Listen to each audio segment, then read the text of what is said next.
Hello, and welcome to our poster presentation entitled State of the Nation, K-12 E-Learning in Canada. The 2020 version of this research project and annual report was undertaken by Michael Barber of Touro University, California, Randy Labonte of the Canadian E-Learning Network, and Joel Nagel of the University of Windsor.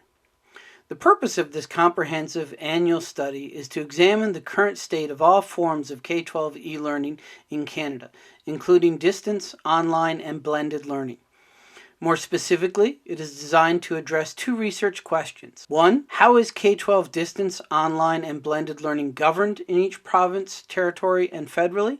And two, what is the level of K-12 distance, online, and blended learning activity occurring in each province, territory, and federally? Using surveys, interviews with Ministry of Education personnel and individual e-learning program leaders, as well as analysis of documents and other public materials. While many provinces and territories continue to have some reference to distance education in the Education Act or Schools Act, in most instances these references simply define distance education or give the Minister of Education in that province or territory the ability to create, approve, or regulate K-12 distance education. British Columbia and Nova Scotia are still the most regulated provinces based on either legislation or collective agreements, respectively.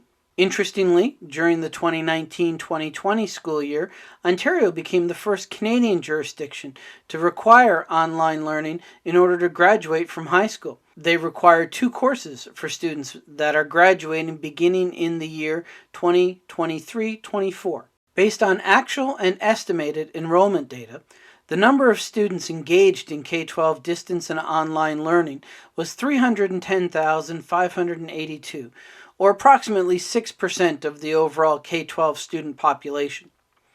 Ontario has the highest number of students participating in distance and online learning, but Ontario is also the most populated province. Alberta has the highest proportion of students engaged in distance and online learning.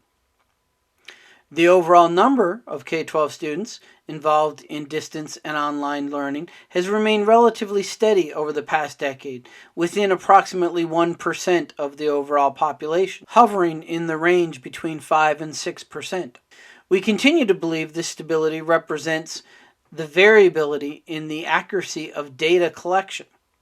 For example, approximately half of the 14 jurisdictions are still only able to provide estimates, approximation, or delayed data. Students from all 13 provinces and territories continue to participate in K-12 distance and online learning opportunities. Most jurisdictions continue to have either primarily district-based programs or district-based programs along with provincial programs.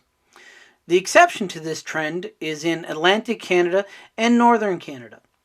In Atlantic Canada, the dominant model is the use of a single province-wide program, with the exception of Prince Edward Island, which doesn't have any distance or online learning program of its own. In Northern Canada, both the Yukon and the Northwest Territories continue to develop their own online learning programs. However, all 3 territories still utilize distance or online learning programs from the southern provinces, notably Alberta and British Columbia. While data on the level of blended learning has been collected since the 2014-2015 school year, the vast majority of jurisdictions do not formally track participation in blended learning programs, and the data that is collected is quite unreliable. Previous editions of this report have provided data based on numbers of student accounts in the provincially licensed learning management system, but that doesn't necessarily mean that those students were actually using those accounts or that they were using them for the purposes of blended learning. That data also excludes students and teachers that may be engaged in blended learning activities, courses,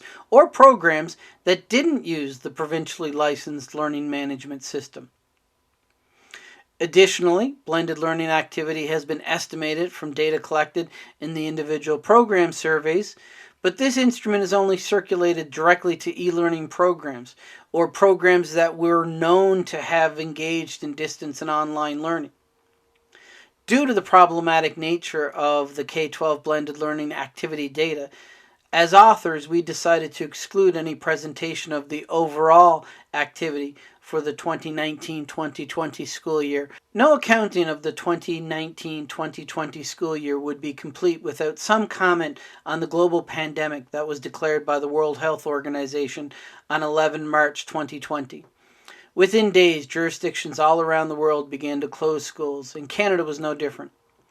The Canadian e-learning network engaged us as authors to embark on a remote learning research project, which was designed to delineate how each jurisdiction managed their emergency remote teaching throughout the pandemic. A series of reports that detail those findings can be found on the project website, as can the full State of the Nation K-12 e-learning in Canada report for this past school year, as well as previous school years. Finally, we'd like to thank our project partner, the Canadian e-learning network, our publisher, Open School BC, and our research sponsors, Virtual High School Ontario, Learn, and the Ontario Virtual School.